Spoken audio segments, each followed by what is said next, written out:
سبحانك لا علم لنا إلا ما علمتنا إنك أنت العليم الحكيم اللهم صل على محمد وعلى آل محمد كما صليت على إبراهيم وعلى آل إبراهيم إنك حميد مجيد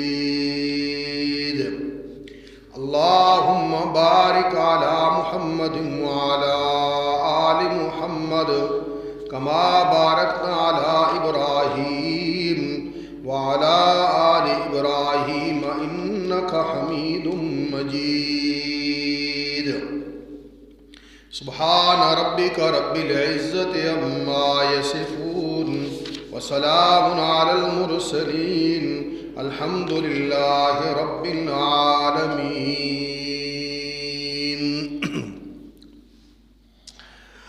جملہ تعریف حمد اور ثنا خالق کائنات اللہ جل شانہ وحدہ لا شریک ذات کے لیے کروڑہا درود اور سلام امام الانبیاء حبیب کبریاء احمد مجتبیٰ محمد مصطفیٰ صلی اللہ علیہ وسلم پر اللہ کی کروڑہا رحمتیں اور برکتیں نازل ہوں۔ آقا علیہ السلام کے مخلص سچے اور سچے ساتھی صحابہ اکرام رضوان اللہ تعالی علیہم اجمعین پر اور قیامت تک آنے والے جمیع مومنین اور مومنات پر۔ بعد از حمد و ثنا حاضرین محترم، بزرگوں، دوستوں اور بھائیوں، رحمت عالم صلی اللہ علیہ وسلم کی سیرت طیبہ کے موضوع پر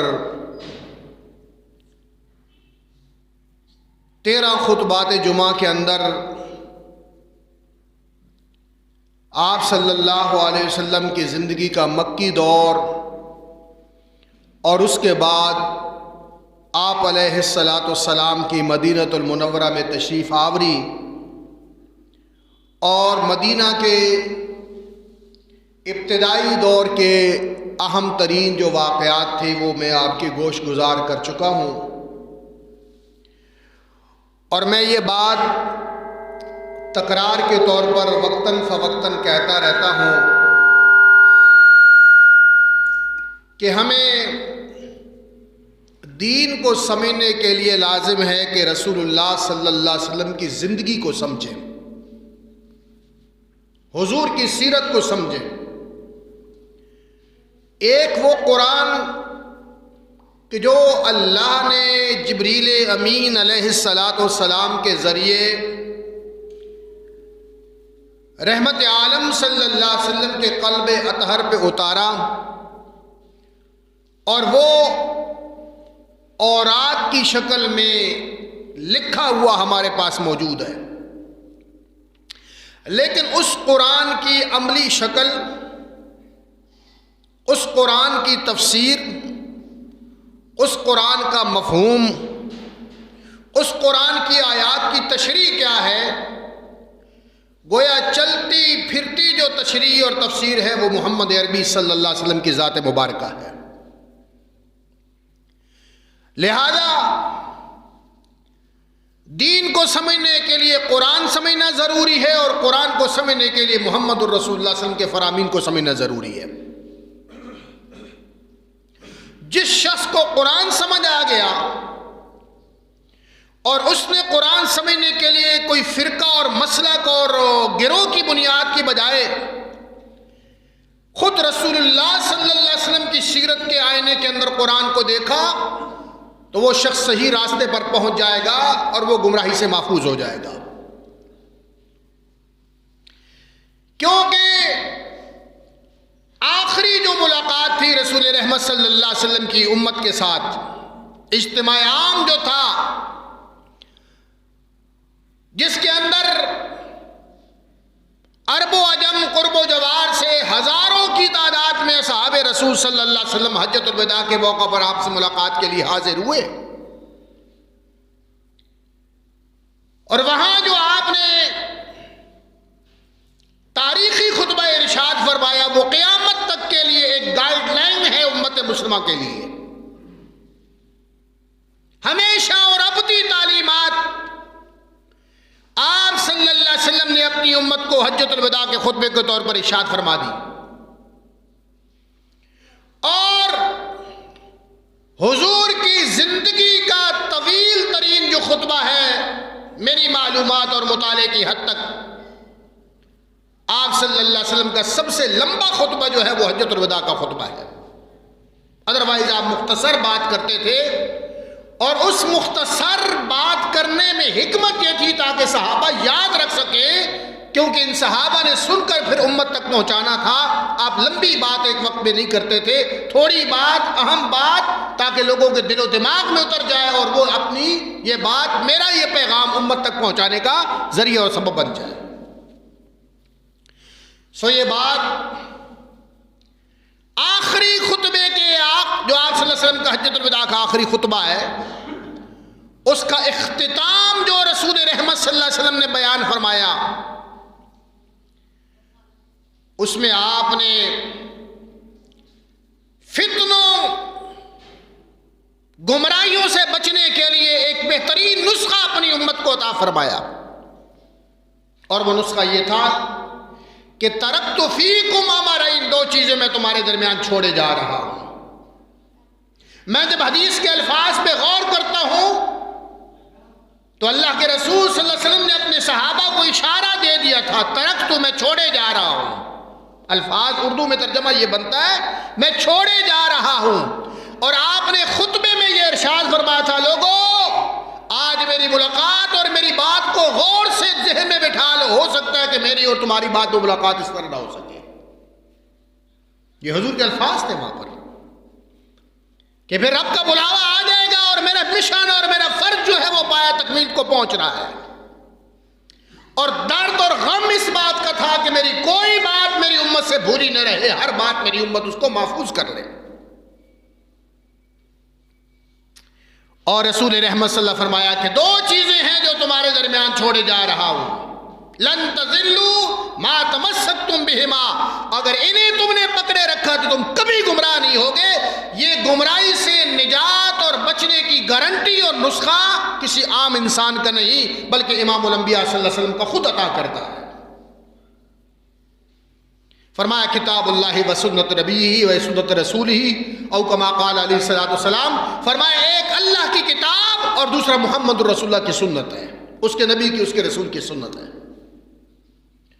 اور آج جتنے جھگڑے اور جتنے انتشار اور جتنی لڑائیاں ہیں مسلمانوں میں خاص طور پر، اس کا بنیادی سبب یہی ہے کہ امت نے اس نصیحت کو جو رسول اللہ نے اپنی امت کو دی تھی اسے بھول گئے۔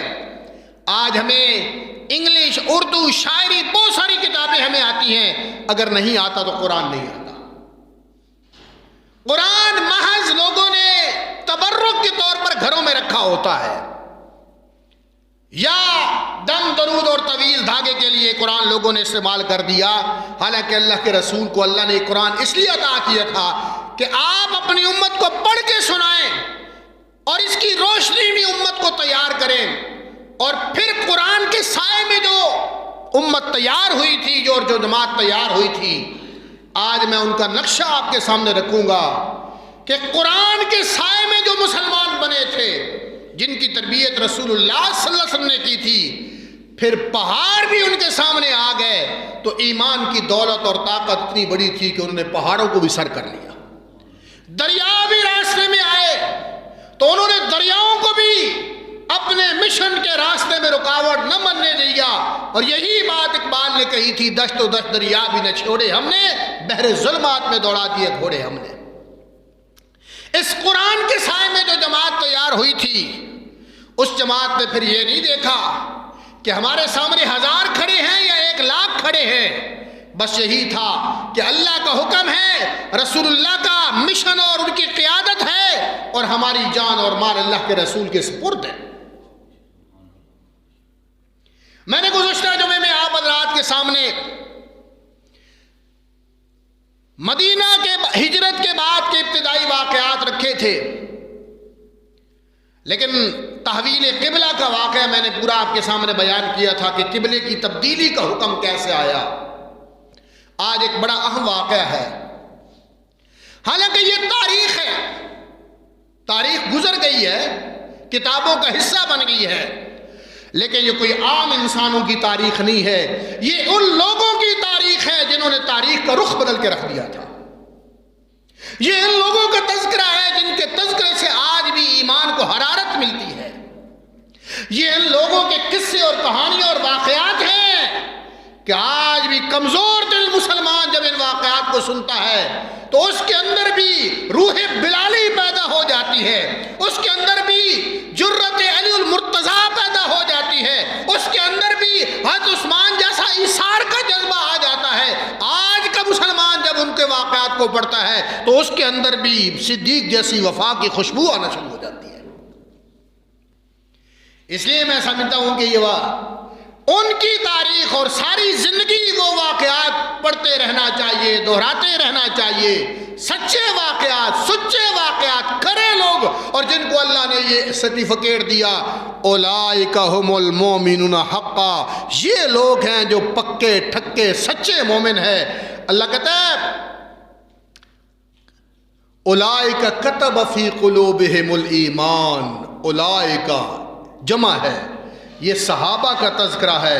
اللہ کہتا ہے میں نے ان کے دلوں میں ایمان کی مہر لگا دی ہے، کتبہ لکھ دی ہے۔ تو مدینے میں جب صحابہ اکرام رضوان اللہ تعالی علیہ مجمعین تشریف لائے رسول رحمت کی قیادت میں، تو کفار کو یہ بات ہضم نہیں ہو رہی تھی، اور وہ رات ہو یا دن ہو اسی فکر کے اندر، اسی غم میں مبتلا تھے کہ یہ لوگ ہمارے ہاتھوں سے بچ کر کیسے چلے گئے۔ اور اس سے بڑا غم اور زخم یہ تھا کہ محمد الرسول اللہ صلی اللہ علیہ وسلم کیسے بحفاظت مکے سے مدینے پہنچ گئے ہیں، اور انہیں یہ خطرہ تھا کہ جس دعوت اور جس پیغام کو ہم مکے کی گلیوں میں مٹانا اور بجھانا جس چراغ کو چاہتے تھے، اب تو اس چراغ کی روشنی جو ہے وہ مکے سے باہر چلی گئی ہے مدینے، اور مدینے سے پھر پوری دنیا کو وہ روشنی منور کر دے گی۔ وہ توحید کا نور، جس نور کو ابو جہل بجھانا چاہتا تھا، اور قرآن مجید میں اللہ رب العالمین نے فرمایا یریدون لیطفئوا نور اللہ بافواہہم واللہ متم نورہ، یہ کافر چاہتے ہیں کہ اللہ کے نور کو منہ کے پھونکوں سے بجھا دے، اللہ اپنے نور کو مکمل کر کے چھوڑے گا، چاہے کافروں کو یہ بات کتنی ناقابل برداشت ہو۔ اللہ نے کافروں کی سازشوں کو کہا بافواہہم، ان کے منہ، یعنی فرمایا کہ اسلام کے مقابلے میں جتنی بھی سازشیں ہیں ان کی حیثیت خدا کے نظر میں صرف یہ پھونک جتنی ہے۔ اسلام کا چراغ تیز ہواؤں اور آندھیوں کے دوران بھی یہ ایسا چراغ، توحید کا چراغ، رسالت کا چراغ، اسے دنیا کے کوئی آندھی طوفان بجھا نہیں سکتا، بلکہ یہ قیامت تک ہمیشہ روشن رہے گا۔ تو رسول رحمت صلی اللہ علیہ وسلم مدینے میں جب آ گئے، مسجد نبوی تعمیر ہو گئی، صحابہ کی جماعت، حضور نے جو سب سے پہلا کام کیا، میں نے گزشتہ 2 جمعے پہلے اس موضوع پر آپ کے سامنے تفصیل سے بات رکھ چکا ہوں کہ مدینے کے لوگ دشمنیوں میں پل رہے تھے، قتل و غارت، گریمی زندگی گزار رہے تھے، اوس اور خزرج سالہ سال کی دشمنی تھی۔ حضور آئے تو حضور نے سب سے پہلا کام یہ کیا کہ ان کو آپس میں بھائی بھائی بنا دیا، ان کے درمیان مواخات مدینہ وہ قائم کی، اور آج تاریخ 1442 سال کا سفر طے کر چکی ہے مدینہ کے واقعے کے ہجرت کے بعد، لیکن چشم فلک نے دنیا میں ایسا نظارہ نہیں دیکھا کہ ایک اوس کا ہے، ایک خزرج کا ہے، ایک انصاری ہے، ایک مہاجر ہے، ایک کا قبیلہ دوسرے کا قبیلہ کوئی اور، رنگ اور نسل، اور محض کلمہ لا الہ الا اللہ محمد الرسول اللہ کی بنیاد پر سگے بھائیوں سے بھی زیادہ آپس میں محبت اور قربانی اور ایثار کا جذبہ رکھنے والے، یہ صحابہ اکرام درمیان آپ نے یکجہتی پیدا کی۔ اور یاد رکھیں، کوئی کتنا ہی بہادر ہو، کوئی خاندان اور قبیلہ، لیکن اگر قبیلے کے اندر انتشار پیدا ہو جائے تو باہر کے دشمن سے زیادہ اندر کا انتشار تباہ کر دیتا ہے۔ اور آج مسلمانوں کے درمیان یہی عالم کفر کی سازش ہے کہ مسلمانوں کو آپس میں لڑا دیا ہے۔ ہمیں وہ براہ راست دنیا سے مسلمانوں کو عالم کفر نہیں مٹا سکتا، لیکن اس نے بڑا خوبصورت اپنے طور پر طریقہ نکالا ہے کہ ان کو آپس میں لڑا دو، کہیں شیعہ سنی، کہیں وہابی، کہیں مہاجر پنجاب اور پٹھان، کئی نسلوں کے ذریعے مختلف حربے ہیں اس کے جو استعمال ہو رہے ہیں، اور یہ بدقسمتی سے مسلمان اس سازش کا شکار ہو رہے ہیں۔ پورا عالم عرب آپ دیکھ لیں، شام میں دیکھ لیں، عراق میں دیکھ لیں، یمن میں دیکھ لیں، لبنان میں دیکھ لیں، شیعہ سنی کے فسادات ہیں۔ حالانکہ قرآن ایک ہے، اللہ ایک ہے، رسول ایک ہے، کلمہ ایک ہے، قبلہ ایک ہے، لیکن بدقسمتی سی دشمن نے شیعہ اور سنی کے فسادات کھڑے کر کے ہزاروں لاکھوں لوگ قتل ہو چکے ہیں، اور مسلسل یہ آگ ابھی بھی جل رہی ہے۔ اللہ تعالیٰ امت کو شعور نصیب فرمائے۔ تو میں آج مختصر سے وقت کے اندر بڑی اہم باتیں آپ کے گوش گزار کرنا چاہتا ہوں، اور میں چاہوں گا کہ آپ ان واقعات کو پوری توجہ سے سنا کریں اور ان باتوں کو دل و دماغ میں بٹھایا کریں، کیونکہ قرآن کی باتیں ہیں، یہ اللہ کے رسول کی باتیں ہیں۔ ان باتوں سے خوشبو آتی ہے، ان باتوں سے حرارت ملتی ہے، ان باتوں سے دلوں کا زنگ اترتا ہے، ان باتوں سے دل کو روشنی ملتی ہے، ان باتوں سے دل و دماغ روشن اور تازہ ہو جاتا ہے، کیونکہ ان سے اچھی باتیں کائنات میں کوئی نہیں ہے، یا اللہ کی یا اللہ کے رسول کی بات اچھی ہے۔ تو رحمت عالم صلی اللہ علیہ وسلم جب مدینہ میں آئے تو یہ نہیں کہ مکہ سے مسلمان مدینے میں پہنچ گئے ہیں تو اب وہ محفوظ ہے، دشمن تو دشمن ہوتا ہے۔ لیکن جب میں سیرت کا مطالعہ کر رہا تھا تو مجھے ایک بات کا بار بار احساس ہوا کہ میں قربان دوں آمنہ کے لال اور عبداللہ کے دری یتیم اور فاطمہ کے بابا پر کہ حضور جیسا ہوشیار اور بیدار مغز لیڈر میں نے کائنات میں کوئی نہیں دیکھا۔ مکہ میں اگر مسلمانوں کے خلاف کوئی ذرا سی بھی حرکت ہوتی، اللہ کے رسول کا انٹیلیجنس سسٹم اتنا زبردست تھا کہ وہاں ایکشن ہونے سے پہلے رسول اللہ کو اس کی خبر ہو جاتی، اور آپ کا اس کو کاؤنٹر کرنے کے لیے پہلے سے پالیسی بنا لیتے تھے۔ اسلام ہے نا جی۔ تو کفار نے وہاں سازشیں مکے میں بیٹھ کے کرنا شروع کر دی۔ عبداللہ بن ابی کو پیغام بھیجا ابو جہل وغیرہ نے کہ دیکھو بھائی، یہ تم لوگوں نے ان کو پناہ دی ہے، مدینے والوں نے، ہمارے رشتہ دار ہم سے بھاگ کر بے دین ہو کر، معاذ اللہ، وہ تو بے دین کہتے تھے نا، اب یاد رکھ لو، انہیں نکال دو یا پھر لڑنے کے لیے تیار ہو جاؤ کہ ہم تم سے بھی لڑیں گے اور ان سے بھی لڑیں گے۔ گویا مدینے میں آنے کے بعد بھی مسلمانوں پر پریشر برقرار رکھا یہ کفار مکہ نے، قریش مکہ نے۔ میں اختصار کے ساتھ، وقت چونکہ خط تھوڑا ہے ہمارے پاس، میں سارا موضوع کوشش کروں گا آج سمیٹ لوں اس واقعہ کو۔ تو چنانچہ مدینے پر وہ چھوٹے چھوٹے حملے کرنے کی کوشش کرتے تھے، لیکن اللہ کے رسول صلی اللہ علیہ وسلم نے جو دو کام کیے میں سمجھتا ہوں بہت عظیم کام تھے آپ کے، اور یہ آج کے دور کے لیڈروں کے لیے بھی، مسلمان حکمرانوں کے لیے بھی، اور میرے اور آپ کے لیے بھی سبق ہے کہ آپ نے بیک وقت کئی محاذ نہیں کھولے، باوجود اس کے کہ اللہ کے رسول ہیں۔ آپ نے ایک تو آپس میں صحابہ کو جوڑا، ان کے اندر جو انتشار تھا اوس اور خزرج کا ختم کیا، اور دوسرا یہ کیا کہ یہودی بہت بڑی طاقت تھے مدینہ کے، اللہ کے رسول نے ان کے ساتھ میثاق مدینہ کیا، ان کے ساتھ ایگریمنٹ کر لیا۔ اور میثاق مدینہ کیا تھا؟ میثاق معاہدے کو کہتے ہیں عربی زبان میں۔ میثاق مدینہ کے اندر یہ بات تھی کہ یہود اور مسلمان آپس میں دوستانہ تعلق رکھیں گے، مدینے کے اندر آپس میں دشمن کے طور پر نہیں رہیں گے۔ یہودیوں پر حملہ ہوگا تو مسلمان سپورٹ کریں گے، مسلمانوں پر حملہ ہوگا تو یہود سپورٹ کریں گے، جانی مالی ہر قسم کی اسلحے کے۔ اور یہودی کسی مکہ کے مشرک کو یہاں پناہ نہیں دیں گے کیونکہ وہ مسلمانوں کے دشمن ہیں۔ اسی طرح اللہ کے رسول نے اس معاہدے کے اندر یہ لکھا کہ یہودیوں کو مذہبی آزادی ہوگی، وہ اپنے مذہب کے مطابق اپنی عبادات کر سکیں گے۔ یہ اسلام کا حسن ہے کہ مدینہ میں اکثریت مسلمانوں کی، حکومت مسلمانوں کی بن گئی، لیکن آپ نے یہودیوں کو ان کی مذہبی تعلیمات پر کوئی قدغن نہیں لگائی۔ یہ نہیں ہے کہ اگر یہاں کوئی سکھ رہ رہا ہے، ہندو رہ رہا ہے، اس کے گھر پہ حملہ کر دو، اس کی عبادت خانے، قطعاً یہ اسلام نہیں ہے۔ بلکہ اتنی سخت حدیث ہے، اتنا سخت فرمان ہے اللہ کے رسول صلی اللہ علیہ وسلم کا، فرمایا کہ جس نے کسی ذمی کو ذمی کہتے ہیں عربی زبان میں غیر مسلم کو جو اسلامی مملکت میں رہتا ہے اور وہ حکومت کو ٹیکس دیتا ہے، اس کی جان مال اس مسلمان حکومت کی ذمہ داری ہے حفاظت۔ فرمایا جس نے کسی غیر مسلم کو بلا وجہ قتل کیا وہ جنت کی خوشبو سے بھی محروم رہے گا۔ پروٹیکشن دی ہے، تحفظ دی ہے غیر مسلم کو، اسلام ہے یار۔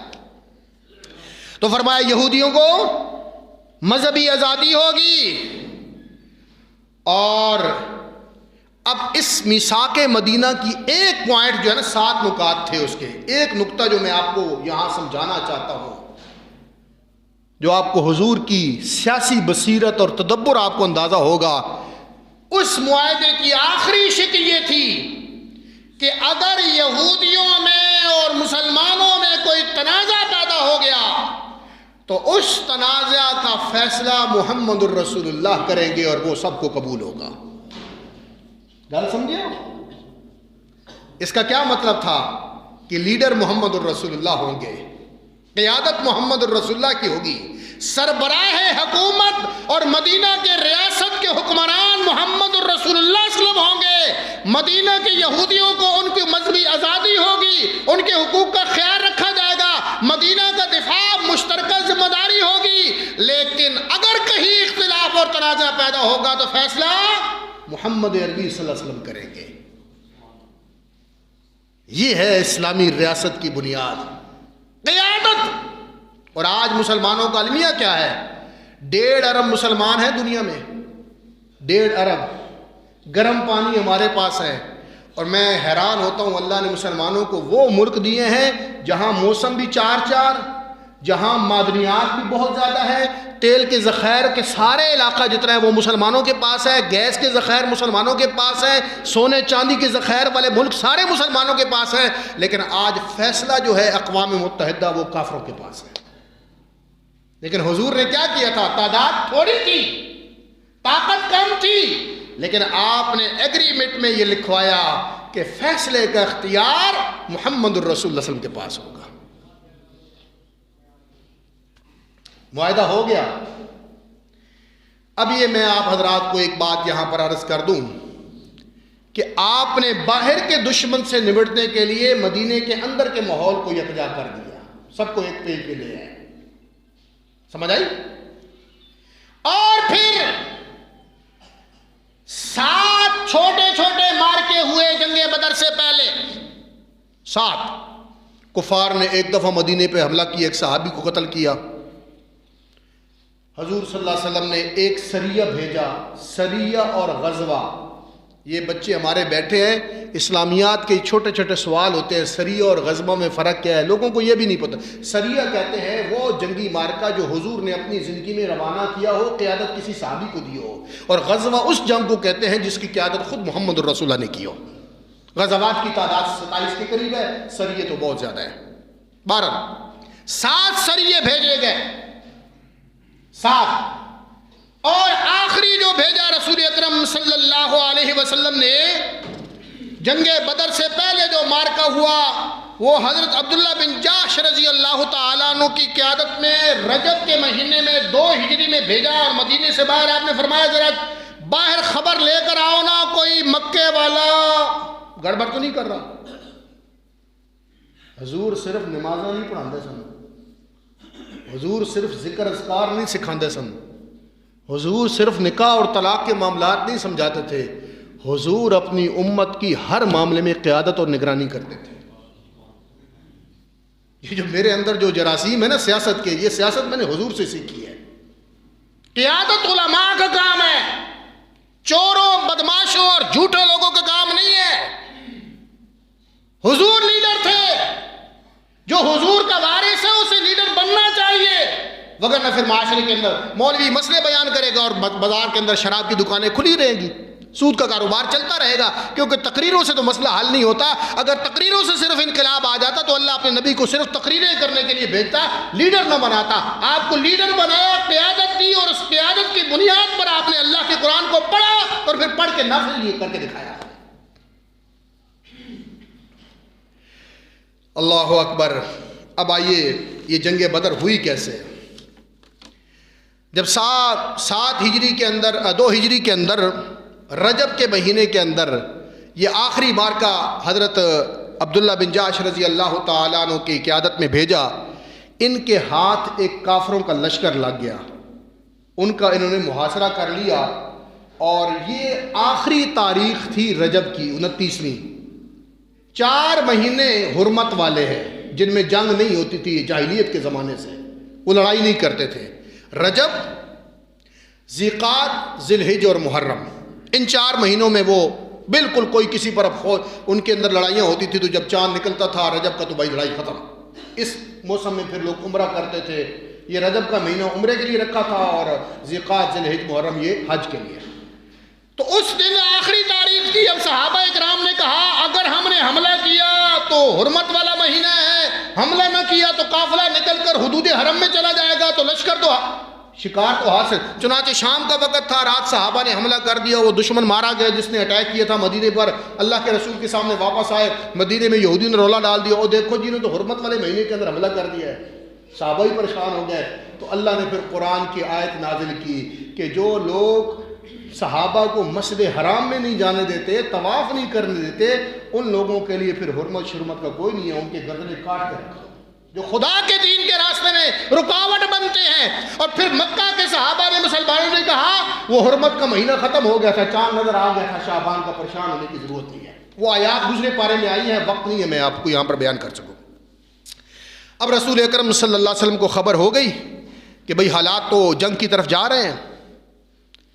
انہی دنوں کے اندر ابو سفیان کی قیادت میں شام سے قافلہ آ رہا تھا، اور وہ قافلہ بھی بہت بڑا تھا۔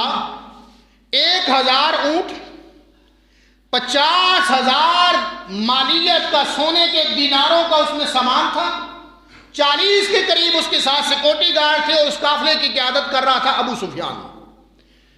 اب یہ جنگ بدر آپ کو میں آج سمجھا رہا ہوں، اگر آپ نے سمجھ لی ساری زندگی نہیں آپ کو بھولے گا۔ یہ ہوئی کیوں تھی؟ ہوئی اس لیے تھی کہ ان ظالموں نے صحابہ کو مدینے سے بے دخل کیا، ان کے مال پہ قبضہ کیا، ان کی جائیدادوں پہ قبضہ کیا، وہی پیسہ لگایا تجارت میں، اور فیصلہ یہ کیا ابو سفیان نے کہ یہ مال تجارت میں جو پرافٹ ہوگا وہ اس سے اسلحہ خریدیں گے اور اس سے مسلمانوں کے خلاف جنگ کریں گے، انہاں دا پیسہ انہاں دے خلاف استعمال کریں گے، کہ اصل جی رقم ہے انہوں بچا کے اپنے تقسیم کر رہا۔ یہ سازش تھی، یہ سازش تھی۔ اور قربان جو وہ آمنہ کے لال ابو سفیان اپنی سازشیں کر رہا تھا، اور محمد الرسول اللہ صلی اللہ علیہ وسلم مدینے میں ہوشیار اور بیدار تھے صحابہ اکرام کے ساتھ۔ تو اللہ کے رسول نے صحابہ کو جاسوسی مشن پہ روانہ کیا ہوا تھا، خبریں لو خبریں۔ پتہ چلا کہ یا رسول اللہ ابو سفیان کا لشکر آ رہا ہے، اتنا بڑی تعداد ہے، مال 1000 اونٹ، لاکھوں کروڑوں روپے کی مالیت کا سامان، اور بندے نال صرف 40 کہہ رہے۔ حضور نے کہا صحابہ کو تیاری کرو بھائی، تیاری کرو کہ یہ ہمارا مال ہمارے خلاف استعمال ہونے سے پہلے پہلے ان ظالموں کا ناک کا تمام کر دیں ہم۔ یار دیکھو اپنے نبی دی سیرت نو سمجھو، حضور دی سیرت نو سمجھو، حضور دے کردار نو سمجھو۔ اللہ کے رسول نے فرمایا صحابہ تیار ہو جائے، اور اس لشکر کا ہم نے راستہ روکنا ہے جو ہمارے مال پر ہاتھ صاف کر کے ہمارے خلاف پلانے کرتے ہیں۔ اگر یہ لشکر مکے میں پہنچ گیا تو پھر مدینے پر یہ حملہ کریں گے اور ہماری زندگی خطرے میں ڈل جائیں گی، اس لیے مکے میں پہنچنے سے پہلے پہلے اس کا راستہ روکا جائے۔ یہ پلاننگ تھی، اصل میں حکمت عملی تھی۔ چنانچہ ابو سفیان کو جب یہ خبر ہو گئی، میں آج پڑھ رہا تھا اس دور کی جو انٹیلیجنسی اور ذہانت جو تھی، میں بڑا حیران، پہلی دفعہ میں نے یہ واقعہ پڑھا ہے۔ تو ابو سفیان بھی الرٹ تھا کہ کہیں راستے میں نے گزر کے جانا ہے مدینے کے قریب سے، تو کہیں میرا قافلہ گھیر نہ لیا جائے۔ اس نے ہر آنے جانے والے سے پوچھتا بھائی رات کوئی خیر خبر، امن ہے نا، کوئی خطرہ شطرہ؟ انہوں نے کہا 2 آدمی میں نے دیکھے پہاڑی کے کنارے، ان کی سواریاں کھڑی تھی اور وہاں پانی چشمے سے بھر رہے تھے، پھر چلے گئے۔ اب ابو سفیان اتنا بیدار مغز تھا، اگرچہ کافر تھا، ذہین لیڈر، بہرحال کافر ہو یا اچھا ہو یا برا، لیڈر میں کچھ نہ کچھ کوالٹی ہوتی ہے، ایویں لیڈر نہیں بنتا، مطلب کوئی کوالٹی ہوتی چاہے وہ چوروں کا لیڈر ہوئے، شرابیت ہوئے، ڈاکو کا ہوئے، بہرحال کچھ ایکسٹرا اس کے اندر صلاحیتیں ہوتی ہیں۔ تو ابو سفیان کہنا کتھے؟ فلانی پہاڑی کے پاس۔ کہتے ابو سفیان گیا اور وہ اونٹ کے جو بینگنیاں تھی نا لیدنے، ان کو توڑ کے دیکھا، اور اس نے کہا اندر سے وہ گٹھلیاں، جو کھجور کی گٹھلیاں نا، وہ نکلی۔ اس آخیا اے بندے تے مدینہ دے لگ دین، کیونکہ یہ گٹھلیوں والا چارہ مدینے کے اونٹوں کا ہو سکتا ہے، کم خطرے دی بو آ رہی ہے۔ اور یہ فوراً اپنے نمائندے کو، اپنے ساتھ جو 40 فوجی تھے نا سیکورٹی گارڈ، ان میں سے ایک کو اونٹ دیا، اور عرب کے زمانے میں تھا کہ ایمرجنسی کی حالت میں اونٹ کا ناک چیر دیتے تھے، کان چیر دیتے تھے، اور یہ وارننگ ہوتی تھی کہ ایمرجنسی کیفیت ہے، اور بندے نے گریبان پھاڑا اور دور مدینہ مکے میں بھاگتا ہوا گیا اور کہا لوگو ابو سفیان کے قافلے کو بچا لو، خطرے کی زد میں ہے۔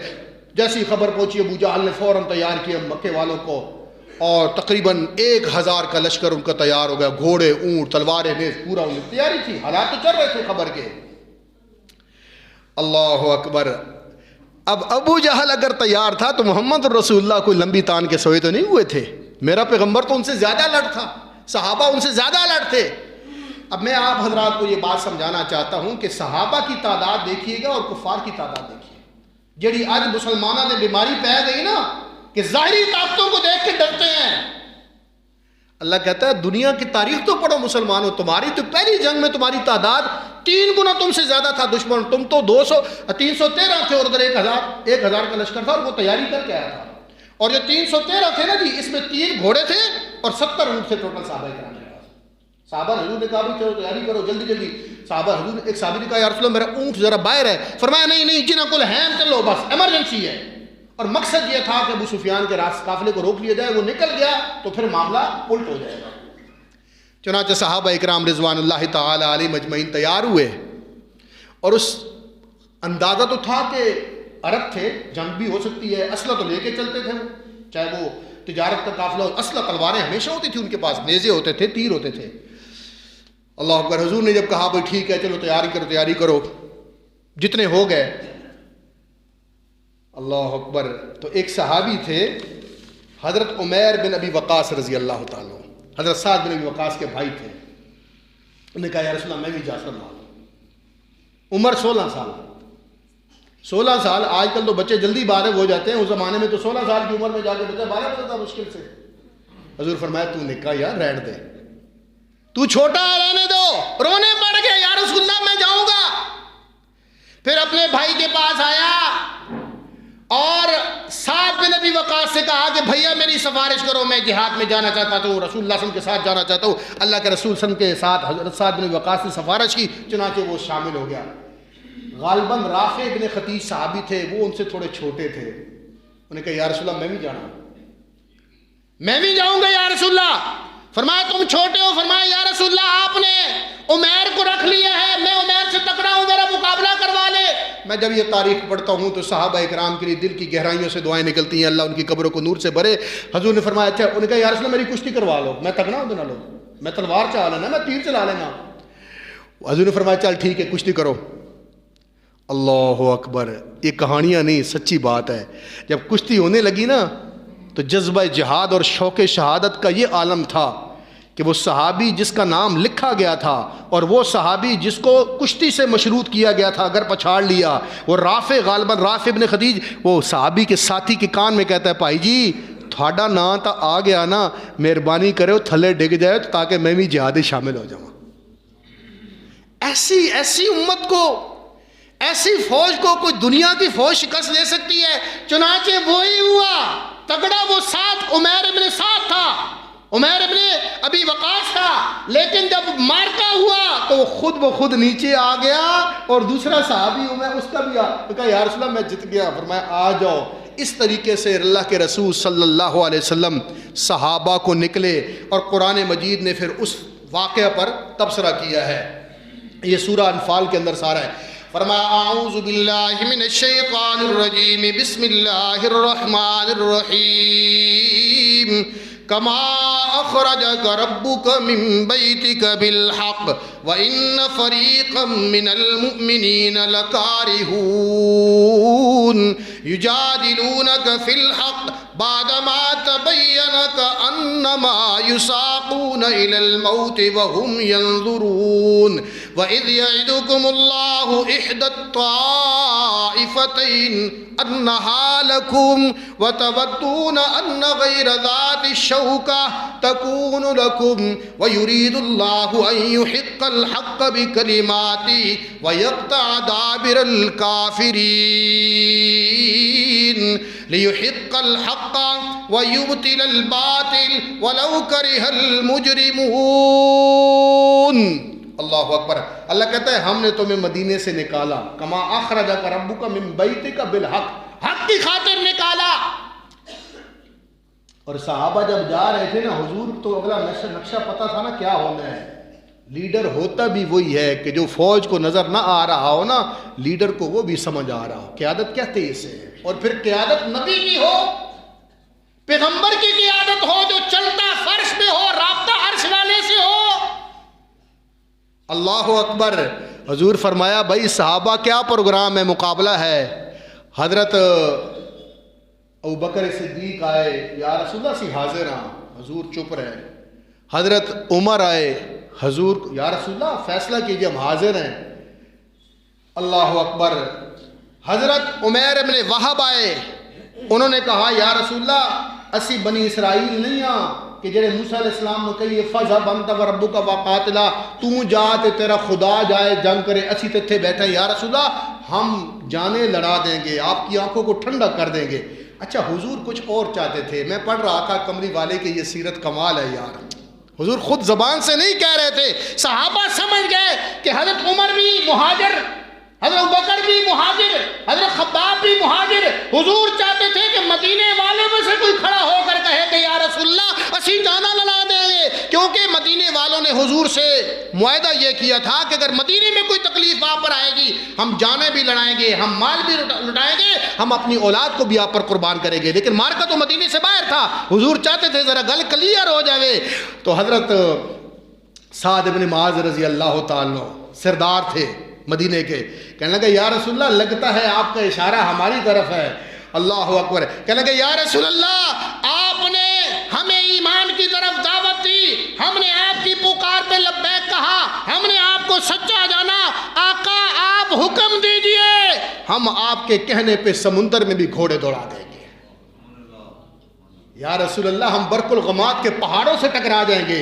آقا آپ ہماری طرف دیکھ رہے ہیں، انصاب مہاجر بھی اگر قربانی دیں گے یا رسول اللہ جہاں آپ کا پسینہ گرے گا مہاجرین کا وہاں خون اور لہو گرے گا. اللہ کے رسول کا چہرہ تمتما اٹھا کچھ سے نکل پڑے. میرے خیال میں وقت ختم ہو رہا ہے. میں اگلے جو میں اس موضوع کو مکمل کروں گا، بس آخری بات کر کے میں بات ختم کرتا ہوں. اللہ کے رسول صلی اللہ علیہ وسلم مدینہ جب پہنچے نا وہاں بدر کے میدان میں، تو خبر ملی کہ ابو سفیان راستہ بدل کے نکل گیا ہے. اس نے راستہ بدل کے وہ نکل گیا ہے. لیکن ابو جہل کا قافلہ جو تھا اس نے کہا نہیں ایسا دو ہاتھ کرنے مسلمان نال. تو اللہ کہتا ہے کہ یجادلونک فی الحق بعد ما تبین. کچھ لوگ صحابہ میں سے جھگڑا کر رہے تھے یا رسول اللہ ہن پھر جان دا کی فائدہ ہے، ابو سفیان کا نکل گیا تو. لیکن اللہ یہ چاہتا تھا کہ دونوں میں سے ایک لشکر تمہارے ہاتھ لگے، ادھر بھی تمہیں مال ملنا تھا، ادھر تمہارا اللہ یہ چاہتا تھا لیحق الحق ویبطل الباطل، تاکہ تمہیں ابو جہل اور اس کی ٹیم سے لڑائے اور کفر کا سر کچلوائے اور پھر تمہیں فتح سے فیضیاب کرے اور فتح کے بعد پھر مال غنیمت اللہ تمہیں دے. تو اللہ تعالیٰ کافروں کو شکست بھی دینا چاہتا تھا اور تمہیں مال غنیمت بھی عطا کرنا چاہتا تھا. تو صحابہ بعض وچوں کہنے لگے یا رسول اللہ ہن جان دا کی فائدہ ہے، پھر یجادلونک کا جھگڑ رہے سن. اللہ کہتا ہے نہیں، اللہ کے رسول کی بھی یہی نیت تھی جو عرش والے کی تھی. میرے صحابہ چلو بدر کے میدان میں حضور چلے گئے. اور یہاں ایک واقعہ میں آپ سے عرض کروں. حضور نے کہا اتنے خیمے لا دو، اتنے خیمے لا دو۔ آپ میں سے بہت سارے لوگوں نے بدر کا میدان دیکھا ہوگا، ہمارے کافی سارے بچے سعودیہ میں رہتے ہیں، مدینہ سے تقریباً 300 کلومیٹر کا فاصلے پر ہے۔ اب حضور کی سیرت کو دیکھیں، حضرت خباب رضی اللہ تعالیٰ 35 سال ان کی عمر تھی، انہوں نے کہا یا رسول اللہ اے اللہ دا حکم ہے اتھے لان دا یا جنگی حکمت عملی ہے خیمہ اتھے لان دا، وہ تھلی جگہ سی ڈاؤن سی جگہ؟ فرمایا نہیں یہ میری اپنی رائے ہے۔ فرمایا یا رسول اللہ اگر میں عرض کروں تو خیمہ یہاں کی بجائے اوپر والی جگہ پہ لگایا جائے، پانی کے پاس، پانی کے پاس۔ اللہ کے رسول نے فرمایا کوئی بات نہیں، خیمے وہاں لگا دیے گئے، اور فرمایا یا رسول اللہ صلی اللہ علیہ وسلم یہاں کی بجائے کنویں کے پاس پانی کے قریب وہاں خیمہ لگائیں، اگر ایک تو ہمیں پانی لینے میں آسانی ہوگی، اور دوسرا اگر کل بارش ہو گئی تو یہاں کیچڑ بن جائے گا اور دشمن کی فوجیں دلدل بھی ہوں گی اور ہم اوپر چٹیل جگہوں پہ ہوں گے اور ہمیں کوئی نقصان نہیں ہوگا۔ اللہ کے رسول کو یہ تجویز بڑی پسند آئی، آپ صلی اللہ علیہ وسلم نے بولا۔ تو کہنے کا مقصد یہ ہے کہ یہ بعض اوقات بندے میں ہوتا ہے یار تینوں زیادہ پتہ ہے، تینوں زیادہ پتہ ہے، تم زیادہ جان رہا ہے۔ بعض اوقات اگلے بندے کی بات بھی حکمت اور دلیل سے ہوتی ہے تو اللہ کا نبی بھی اس کی بات کو ریجیکٹ نہیں کرتا۔ اور ہمارے ہاں بعض اوقات خاص طور پر عورتوں کے بارے میں لوگوں کا ذہن یہ ہوتا ہے کہ عورت کوئی بھی مشورہ دے نا جی وہ کی کہنے جی عورت دی عقل کھری چوندی جی، چوری صاحب کیا مشہور ہے، عورت دی عقل کھری چوندی ہے۔ یہ پتہ نہیں جاہلانہ کوئی طریقہ ہے، حالانکہ ایسی بات نہیں ہے، عورتیں بڑی عقل مند ہوتی ہیں۔ اور سب سے زیادہ احادیث جو ہے نا وہ حضرت ابو ہریرہ سے روایت ہے، 54,500 کے قریب، اور دوسرے نمبر پہ جو حضور کی احادیث روایت کی ہے وہ سیدہ عائشہ صدیقہ رضی اللہ تعالیٰ سے۔ میں ایک ہی واقعہ یہاں بیان کر کے بات ختم کرتا ہوں۔ یہ جو صلح حدیبیہ جب ہوئی تھی نا کفار نے آگے نہیں جانے دیا تھا، انشاءاللہ وہ تفصیلی واقعہ آگے آئے گا، تو معاہدہ ہو گیا تھا کہ بھئی یہیں پر مسلمان اپنا سر منڈا دیں، قربانیاں کر کے واپس چلے جائیں، اگلے سال آئیں گے پھر طواف وغیرہ کر لیں گے۔ یہ فتح مکہ سے پہلے کا واقعہ ہے۔ تو حضور نے کہا کہ بس ٹھیک ہے معاہدہ ہو گیا، تو اللہ کے رسول نے کہا بھئی سر منڈا دو، احرام کھول دو۔ احرام کھولنے کے لیے سر منڈانا پہلے ضروری ہوتا ہے، غسل کرتے ہیں پھر احرام کھول دیتے ہیں۔ تو صحابہ اتنے غمزدہ تھے نا کہ کوئی صحابی اپنی جگہ سے ہل نہ سکا، اور غم کیا تھا، وہ جو صلح حدیبیہ کی ایک شک تھی نا کہ اگر کوئی مدینے سے بھاگ کر مکہ میں چلا گیا نا مسلمان تو کافر اسے واپس نہیں کریں گے، اور اگر مکہ سے کوئی بھاگ کر ادھر مدینے میں آ گیا مسلمان تو مسلمان اسے واپس کرنے کے پابند ہو گئے۔ یہ شک صحابہ کرام پر بڑی گران تھی، بعد میں صحابہ نے اس کے داری۔ تو صحابہ سارے بیٹھے تھے، کوئی ہل نہیں رہا تھا۔ حضور کہہ رہے تھے بھائی سر منڈوا دو۔ اب وہ صحابہ جو حضور کی لعاب مبارک کو زمین پر نہیں گرنے دیتے تھے، حضور کے قطرے پانی کے نہیں گرنے دیتے تھے، وضو کے قطروں پہ لڑتے تھے، آپ کے اشارے پہ گردنے کر، آج وہ بیٹھے ہیں۔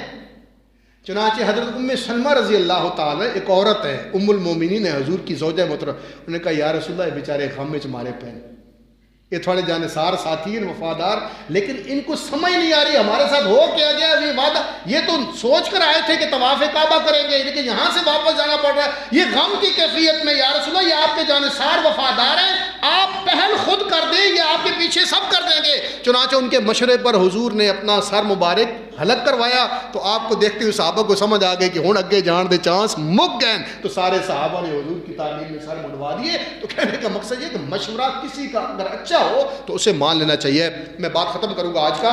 تو حضور نے بدر کے میدان میں جب پہنچ گئے نا تو آپ صلی اللہ علیہ وسلم نے خیمہ لگایا، کیا کہنا چاہیے اسے، کمان پوسٹ، جہاں سے آپ پوری کمان کر رہے تھے اپنی فوج کو۔ عریش چھپر کو کہتے ہیں، تھوڑا بالائی جگہ پہ تھا بدر میں۔ اللہ اکبر، یار ایمان کیا ہوتا ہے۔ اللہ کے رسول صلی اللہ علیہ وسلم نے وہاں خیمہ لگایا، حضرت سعد نے کہا، اور ساتھ اونٹنیاں تیار رکھی کہ اگر فتح ہوگی تو ان تیز اونٹنیوں پر سوار ہو کر مدینے والوں کو خوشخبری دیں گے، اور اگر خدا نخواستہ حالات خراب ہوئے گے تو حضور کو ہم یہاں سے نکال کے بچا لیں گے، کہ قیادت محفوظ رہنی چاہیے۔ چنانچہ رسول اللہ صلی اللہ علیہ وسلم اس عریش میں جب موجود تھے، جب آخری رات 17 رمضان مبارک کو یہ مارکہ ہوا، 16 کو صحابہ وہاں پہنچے تھے۔ اللہ اکبر، دیکھیے میرے بھائیوں، مومن کی اصل طاقت جو ہے نا وہ زمین والا نہیں آسمان والا ہے۔ اصل طاقت ہماری برادری، ہمارا خاندان، ہمارا ملک، ہماری فوج، اصل طاقت اللہ کی۔ اگر وہ مائنس ہو جائے تو پھر زیرو ہو جاتے ہیں۔ وہ آگے انشاءاللہ واقعات میں. حضور صلی اللہ علیہ وسلم نے جب فوجوں کو لگا دیا، صحابہ اپنے خیموں میں تھے، حضور صلی اللہ علیہ وسلم اپنے عریش میں تھے، اس چھپر کے نیچے، صدیق اکبر ساتھ تھے. آپ نے نماز پڑھی رات کو. اب آپ کو اندازہ تھا قیادت تھی، اور قیادت پر بڑی بھاری ذمہ داری ہوتی ہے، بڑا پریشر ہوتا ہے کہ یا اللہ دشمن سے پہلا مارکہ ہے، صحابہ اکرام کا پہلا کھلا مارکہ ہے، پہلی جنگ ہے، کل کیا نتیجہ نکلے گا. آپ نے ہاتھ پھیلا دیے اور دعا مانگی. اور دعا جو حضور مانگتے تھے نا دنیا سے کھو جاتے تھے. اور دعا کا انداز ہی یہی ہے کہ دائیں میں کچھ کی خبر نہیں ہوتی، جیسے عرش کے سائے میں تم کھڑے ہو اور رب تمہارے سامنے ہے. انداز یہ دعا کا ہوتا ہے. اور حضور مانگ رہے ہیں مانگ رہے ہیں مانگ رہے ہیں، اور بے خودی کی کیفیت. یا اللہ اللہم ان تہلک ھذا العصابہ لا تعبد فی الارض. مولا اے چھوٹی جی میری جماعت ہے، اے تھوڑے جے سپاہی ہیں جڑے 13 سال مکہ اور 2 سال، یا اللہ یہ رات دن کی میری کمائی ہے. اللہ اکبر. یا اللہ یہ میری زندگی کی محنت ہے. یہ طائف کے بازاروں میں جو پتھر پڑے، مدینے کی مکے کی گلیوں میں کانٹے پھینکے گئے، اے اللہ میری ساری زندگی کی محنت لا کر تیرے دربار میں حاضر کر دی ہے. ہاں کہنے والا پیغمبر ہو، سننے والا خدا ہو، کیا انداز ہوگا یار، کیا کیفیت ہوگی. زمین عرش اور فرش کے فاصلے سمجھو مٹ گئے، اور اللہ کے رسول کہہ رہے ہیں اللہ اگر یہ چھوٹی سی جماعت کل شکست کھا گئی نا تو پھر دنیا میں تیرا نام لینے والے تو نہیں بچیں گے. لا تعبد فی الارض، تیری زمین تے عبادت نہیں ہوئے گی. حضور یہ کہہ رہے ہیں. اور یہ میں کہتا ہوں الفاظ انتہا ہے حضور کا اور اپنے رب کا تعلق. اللہ ہے ہی نہیں، یہ سارے تیرے نے، وفادار نے، انہوں نے بار بار آزمایا، انہیں گھر بار چھوڑ دیتا ہے، انہیں جائیداداں چھوڑ دیتی ہیں، انہیں رشتہ دار چھوڑ دیتے. ایک تیرے رسول دی رضا واسطے گھر بار چھوڑ کے مدینے آ گئے، تے مدینے جو پھر بدر کے میدان آ گئے. اللہ ان کو شکست نہ دینا، اللہ ان کو فتح دینا. اللہ اکبر. صدیق اکبر رضی اللہ تعالیٰ ساتھ تھے. حضور رحمت عالم کی شانہ مبارک سے چادر گر گئی. چادر گرنے کا مطلب یہ کہ آپ بالکل کھو گئے تھے اس دعا کی کیفیت میں. صدیق اکبر آگے بڑھے اور کہا یا رسول اللہ بس کیجئے، اللہ ہمیں رسوا نہیں کرے گا، ہمیں شکست نہیں دے گا. ہم کوئی اپنے لیے آئے، ہم تو اس کے دین کے لیے آئے ہیں. یہ لڑائی تو اس کے دین کے غلبے کے لیے ہے، وہ ہمیں تنہا نہیں چھوڑے گا. ایمان کی کیفیت ہے. انسان خود کتنا ہی بڑا لیڈر ہو نا، بعض اوقات ساتھیوں کا ایک جملہ انسان کو مضبوط بنا دیتا ہے. پھر حضور نیچے اترے، بدر کے میدان میں آئے، آپ کے ہاتھ میں نیزہ تھا. ایمان کیا ہے یار، ایمان کیا ہے. حضور نے نیزہ بدر کے میدان میں یوں گاڑا، کہا ایتھے کل ابو جہل دی لاش گرسی، ایتھے کل ابو جہل دی لاش گرسی، ایتھے عتبہ دی لاش گرسی، ایتھے فلانا دشمن مارا جائے گا. صحابہ ساتھ ہیں. فرمایا میری فوج کے سپاہیوں گھبرانا نہیں ہے، ہاتھ ساڑے ہون گے، طاقت رب دی ہوئے گی، تلواراں ساڑیاں ہون گی، فتح رب عطا کرے گا. اور اللہ کہتا ہے وَلَقَدْ نَصَرَكُمُ اللَّهُ بِبَدْرٍ وَأَنْتُمْ أَذِلَّةٌ. او مسلمانوں بدر کے میدان میں تم کمزور تھے، پھر بھی ہم نے تمہیں فتح یاب کر دیا تھا. اللہ رب العالمین ہمیں حضور کے طریقے پر چلنے کی توفیق عطا فرمائے. زندگی رہی یہی موضوع اگلے جمعے مکمل کریں گے. وآخر دعوانا الحمدللہ رب العالمین.